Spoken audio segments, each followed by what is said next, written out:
le secteur comptait de nombreuses associations qui faisaient des choses différentes et qui s'appuyaient sur du travail bénévole. Ce qu'on voit aujourd'hui, alors 10-15 ans après, c'est que le nombre d'associations a continué d'augmenter, mais le secteur s'est considérablement professionnalisé et on voit des associations de plus en plus structurées avec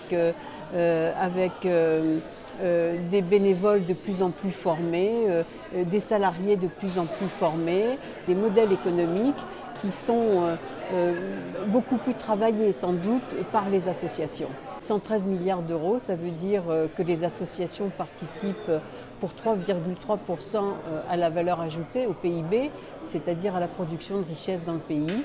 Donc au-delà des services qu'elles rendent, c'est aussi une autre manière d'appréhender le secteur associatif.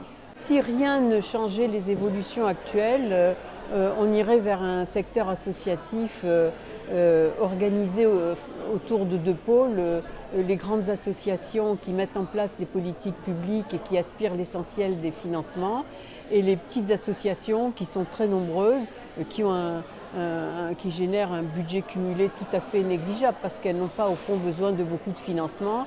Elles s'appuient sur le travail bénévole et elles animent la vie locale, les quartiers.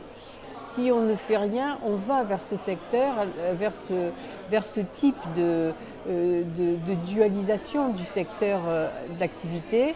Mais j'espère qu'on n'atteindra pas cette situation un peu extrême et que les associations intermédiaires qui sont orientées vers l'intérêt des autres, qui sont très ancrées dans les territoires, qui ont réussi à émerger grâce à beaucoup d'engagement, beaucoup de travail bénévole, mais qui ont su faire aussi dialoguer et agir ensemble les acteurs locaux.